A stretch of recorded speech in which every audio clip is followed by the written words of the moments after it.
Alright, what's up sa inyo mga kababayan? Ako nga po pala si Jake Magnus at kasama natin ngayon ulit, wala lang namang iba. Si Mima Alicia ninyo. So ngayon nga po mga minamahal, meron tayong pag-uusapan. Napakaganda nitong pag-uusapan natin na ito mga kababayan dahil meron pong napabalita na meron daw pong 10 DD-shit. Meron daw pong 10 DD-shit mga kababayan ang nagsimula ng mag-people power ng maaga.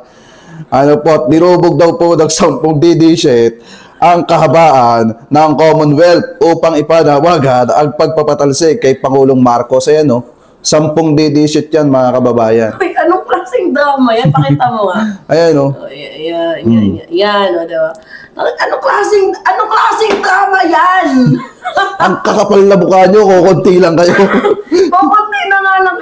Dapat nag-invite pa sila na nag-invite, no? Kasi hindi ganun, mga minamahal, to be honest, hindi natin masasabing people power yung ganyan. Kasi kapag sinabi natin people power, dapat milyon ang tao na nasa kalsada at bawat sulok puno ng tao. Tama. Kaso pong punong-puno ng tae eh. Punong-puno ng langaw eh. Ano, parang nag-reunion lang dyan sila sa labas ng Commonwealth ba? Tama ba? Kaya nga, diba? Commonwealth. O tapos may dala-dalang placard. Ano pa kayong mga nagwawalang mga matching? Tsaka ito, payo ko lang sa mga DD-shit, huwag nyo kasing gutumin ng mga kasama nyo para may kasama kayong mag-rally. Kasi kung nagugutom yung mga yan, hindi na talaga sasama yan. Hindi kasi yung organizer kasi, binubulan na yung budget. Uy, huwag kayong ganyan sa mga organizer dyan. Alam nyo, kung gusto nyo maging matagumpay yung rally ninyo, ang 500, kung magbabawas man kayo, gawin nyo lang 450, pero huwag nyo naman gawin tag 50 lang pinapamigay ninyo. Wala na talagang dadalo dyan. Tama. Diba? Hindi, ano tayo magpakaalis na tayo. Sa every rally naman talaga, hindi naman talaga yan lahat malinis. May rally naman talaga dyan na may bayad, katulad sa 21. Aray ko. Katulad sa 21. Gagay, ang bayad lang ata doon yung mga influencer. Yung mga influencer lang ang bayad ata doon, mga kababayan. Diba? May rally sa 21, diba? Baka may burger doon. May abutan, may sobrang puti o kaya brown. Aray ka. Ngayon, mga kababayan, alam mo yung pinakamasakit dito? Yung paparating na rally for September 2021 at 2025, hindi talaga kasama dyan ang mga DD-shit. Ano sila, latak sila dyan. Kasi unang-una, kita nyo, sasampu lang naman yung nagrarally na DD-shit. Ang aims ng rally na yun is patalsikin. Si PBBM. Si PBBM. Ang punto naman ng rally na pinondohan sa September 2021 ay para ipanawagan yung nangyayaring korupsyon dito sa ating bansa na masawata na. Nagtataka ako ang ayos naman ng ekonomiya ng bansa natin. May direksyon naman bawat proyekto ni PBBM. Actually, open nga si President Marcos sa corruption dito sa administrasyon niya. Diba? Kaya nga mayroong ICI, Independent Commission for Infrastructure. Kasi open siya dito nga po sa katiwalian ng mismo mga nasa sakupan niya. Ano bang nirereklamo ninyo? Diba, hinahanapan nyo lang ng butas itong si President Bongbong Marcos. Naghahanap lang kayo ng skandal. Well, kung sa bagay, si Sara Duterte, skandalosa ginagaya nila Diba? Kahit walang ebidensya, kahit fake news peddler. So tingin mo, masasabi mo ba itong kilusan? Hindi. Wala namang kilusan na sasampu lang ang miyembro. Wala namang kilusan mga kababayan na sasampu lang ang miyembro. Ang tawag dyan, isang desperadong galawan.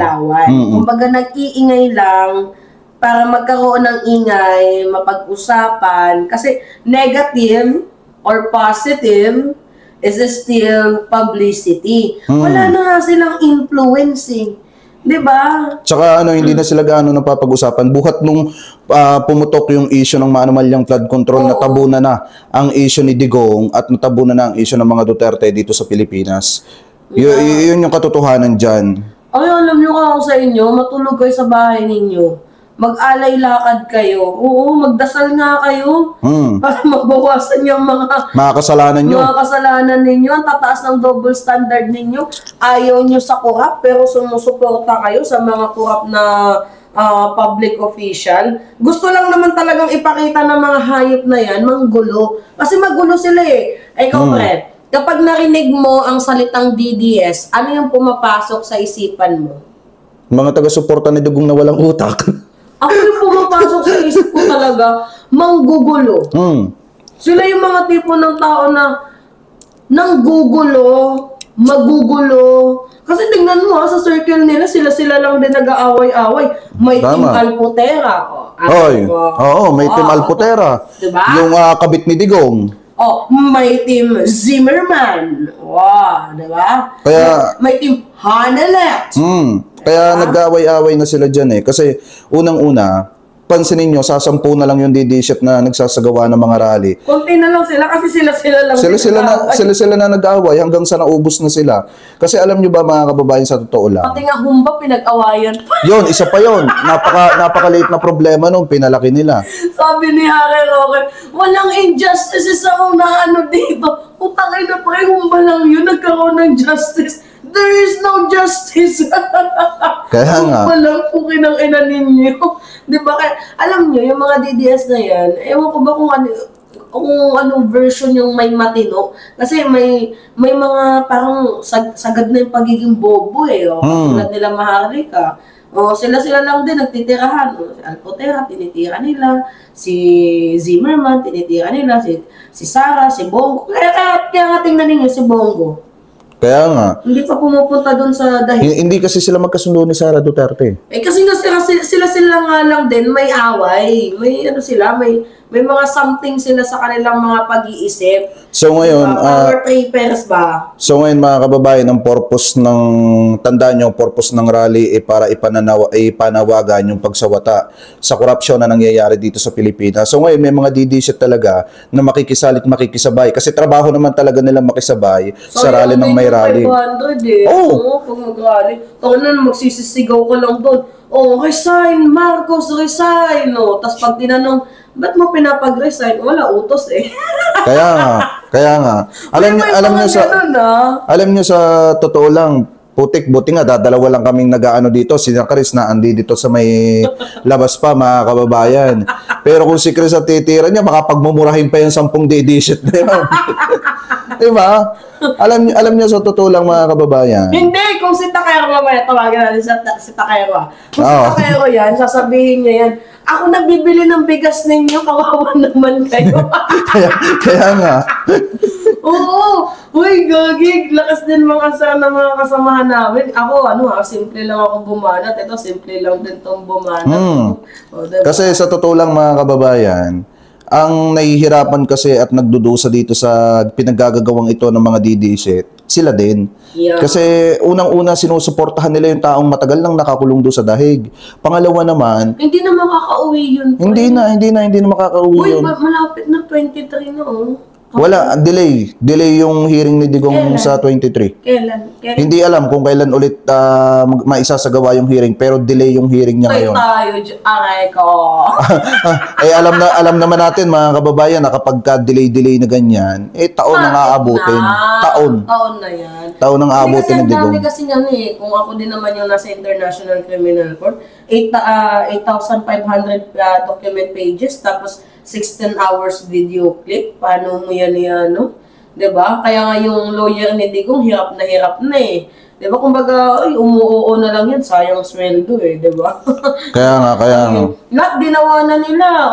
Pinaglaban na nila yung tanggalin yung 2 judge. Hindi nila natanggal. Humingi sila ng yung mapauwi. Ano tawag doon? Interim release. Interim release. Hindi din Mga bobo, paano papayagan ng interim release? Wala na nga, hindi na nga tayo miyembro ng ICC. Kasalanan din yun ni Digong eh.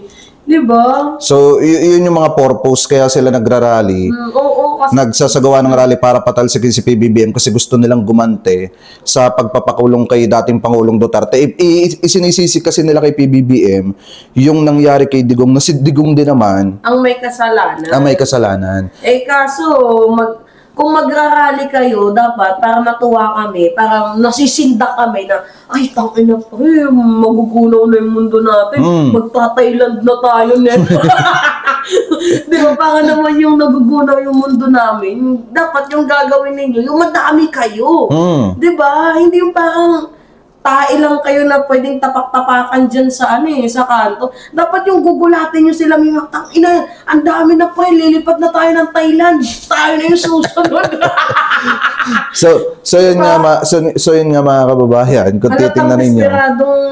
Desperadong galawan na yung ginagawa nung 10 didishit na yun na walang utak. Naglalaro-laro lang talaga yung Yes, sumasabay sila sa rally eh. Gusto nilang pag-usapan sila.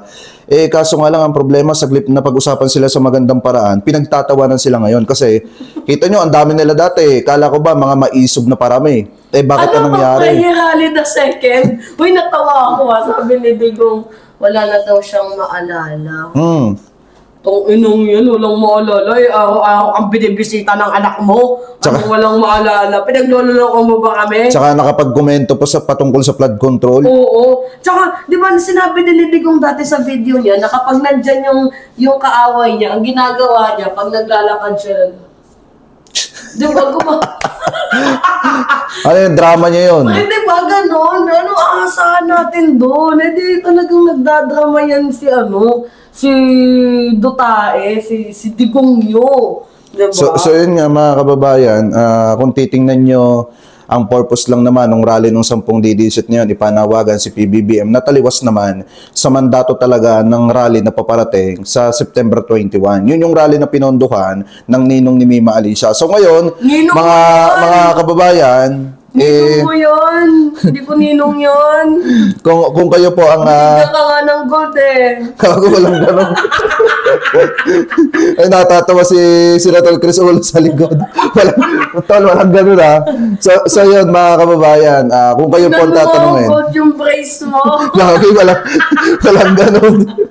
So, gawa lang yun ang ilaw. So ngayon, mga kababayan, kung kayo po ang tatanungin, ano po masasabi ninyo hingil po dito sa topic na ito na kung saan may 10 didishit po na nagrally at ipinananawagan na patalsikin ito pong si PBBM. So comment below na lamang po mga kababayan kung ano po masasabi nyo hingil po sa topic na yan na tinalakay po natin. At bago po tayo pansamantalang magpaalam, maraming salamat po sa lahat ng Team Replay na hindi po nakakalimutan mag-iwan ng inyong mga komento, mag-like ng ating mga video at mag-subscribe sa ating dito sa YouTube channel na ito. Channel ko pala to.